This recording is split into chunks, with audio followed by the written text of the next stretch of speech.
Good morning, everybody. Welcome to Market Day by ECTRA. Arulrajhan. Today is 25th July 2023.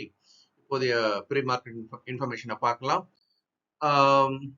நேத்திக்கு முடிஞ்ச அமெரிக்க சந்தை சற்றே வலுவாக முடிஞ்சிருக்கிறதா பார்க்கிறோம். Tau Jones 0.52%, S&P 500 0.4%, and Nasdaq 0.19%. ஓரளவுக்கு ஏறி முடிந்தாலும் கூட இது வந்து மற்ற சந்தைகள் எப்படி பிரதிபலிக்கிறது அப்படின்னு தான் இப்போ பார்க்கலாம்.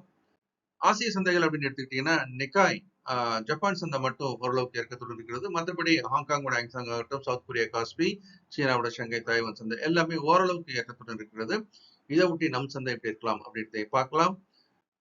நம்முடைய நிப்டி ஆனது இப்போ கிஃப்ட் நிப்டி அப்படின்னு இன்டர்நேஷனல் மார்க்கெட்ல ட்ரேட் ஆகுது. அது வந்து பாத்தீங்கன்னா மார்ஜினலி கேப் டவுன் 10-15 பாயிண்ட் தற்போது இறங்கி வியாபாரமாகி வருகிறது. ஸோ இன்னைக்கு அப்படின்னு பாத்தீங்கன்னா நமக்கு இந்த எக்ஸ்பைரி பாயிண்ட் ஆஃப் வியூல ஃபின் நிப்டியோட எக்ஸ்பைரி நம்ம பார்க்க வேண்டியிருக்கு. நிப்டியோட ரேஞ்ச் அப்படின்றது இப்போதைக்கு அந்த மேல் ரேஞ்சில இருந்து கீழ் ரேஞ்ச் நோக்கி வந்துட்டு இருக்கிறத நம்ம பார்க்கிறோம். ஸோ 19,900 இது வந்து வலிமையை தடுக்கக்கூடிய இடமாகவும், கீழே 19,520 ஒரு சப்போர்ட் எடுக்கக்கூடிய இடமாகவும் இப்போதைக்கு நம்ம இதை பார்க்கிறோம். நிப்டி பேங்க் பொறுத்த வரைக்கும் அந்த ரேஞ்ச் அப்படின்றது ஸ்டில் இன்டாக்ட். கீழே சப்போர்ட் 43,500, மேல ரெசிஸ்டன்ஸ் 47,000. மேக்ரோ எக்கனாமிக்கல் ஃபேக்டர்ஸ் அப்படின்னு பார்க்கும்போது 10-year bond yield 3.86% இருக்கிறது பார்க்குறோம். பெரிய மாற்றம் இல்லை. டாலர் இண்டெக்ஸும் பெரிய மாற்றம் இல்லை, 101.20. பிரெண்ட் க்ரூட் மட்டும் ஒரு வலிமையான ஒரு ஏற்றத்தில் இருக்கிறத நம்ம பார்க்குறோம். இப்போ சமீபத்தில் அப்படின்னு பார்த்தீங்கன்னாக்க சில வாரங்களுக்கு முன்பாக $74 இருந்தது, இப்போ $83 வந்தது பார்க்குறோம். ஸோ இது வந்து வலிமையாக இருக்கிறத பார்க்குறோம். பல்வேறு காரணங்கள் சொல்லப்படுகிறது. ஸோ உபேக் பிளஸ் அவங்க வந்து முடிஞ்ச வரைக்கும் ப்ரொடக்ஷனை கட் பண்ணி விலையை மெயின்டைன் பண்ண ட்ரை பண்றதும், சீனாவோட டிமாண்டும் இது விலையேறதுக்கு முக்கியமான காரணம் பார்க்கப்படுகிறது. கோல்டு பொறுத்த வரைக்கும் பெரிய மாற்றம் இல்லை, $1962 per ounce இருக்கிறத பார்க்கிறோம்.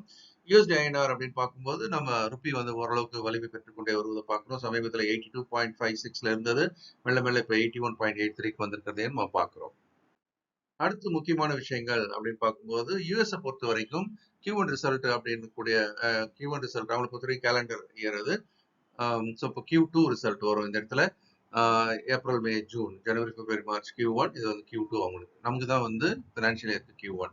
ஓகே, மைக்ரோசாஃப்ட், கூகுள் இதனுடைய ரிசல்ட்ஸ் இன்னைக்கு வர இருக்கிறது. முக்கியமான இன்னொரு விஷயம், இன்னைக்கு FOMC கூட்டம் நடக்க ஆரம்பிக்கிறது. ஃபெட் ரிசர்வனுடைய நாளைக்கு அவங்க அனௌன்ஸ்மெண்ட் பண்ணுவாங்க.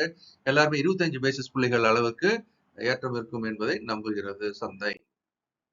மைக்ரோ எக்கனாமிக்கல் ஃபேக்டர்ஸ்ல நம்மளுடைய Q1 ரிசல்ட்ஸ் அப்படின்னு நம்ம பார்க்க ஆரம்பிச்சோம் அப்படின்னா நேத்திக்கு வந்தது, அதனுடைய ரிசல்ட்ஸ் பார்க்குறோம் இப்போ.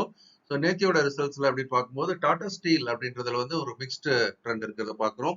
ஸோ மிக்ஸ்டுன்னு சொல்லும்போது டொமஸ்டிக் பிசினஸ் நல்லா இருக்கு, ஆனால் அதே சமயம் அவங்களுடைய இன்டர்நேஷனல் பிசினஸ்ல கொஞ்சம் ப்ராப்ளம் இருக்கிறத நம்ம பார்க்குறோம். அடுத்து HDFC AMC ரிசல்ட்ஸ் ஆர் ஓரளவுக்கு நல்ல ஏற்றத்தோடு தான் இருக்கிறத பார்க்குறோம். டிவிஎஸ் மோட்டார்ஸ் நல்ல ஏற்றம், கனரா பேங்க் நல்ல ஏற்றம். ஸோ எல்லாத்துக்கும் ஒரு தம்ஸ் அப் போட்டிருக்கோம்.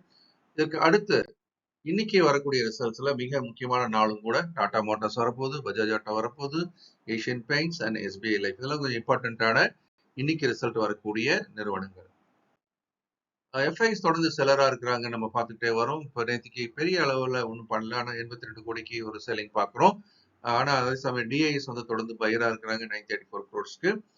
ஸோ இப்போதைக்கு எஃப்ஐஸோட நிலைமை இன்னும் வரக்கூடிய நாள் எப்படி இருக்குன்னு பார்க்கலாம். அதை ஒட்டிய சந்தையோட நகரம் பார்க்கணும். ஆனால் அவங்களுடைய விற்பனை தான் இப்போ 10,900 இருந்து 19,600 இருந்து 19,900 இருந்து 600 நோக்கி நகர்ந்திருக்கிறோம்ன்றதையும் நம்ம நினைவில் வைத்துக் கொள்ள வேண்டும்.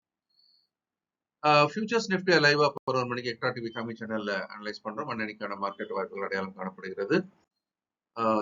கேண்டில் ஃபார்மேஷன் அப்படின்னு பாத்தீங்கன்னாக்கா இப்போ ஏற்கனவே தொடர்ந்து பேரிஷ் கேண்டில் வர ஆரம்பிச்சாச்சு, தொடர்ந்து 2 நாளா.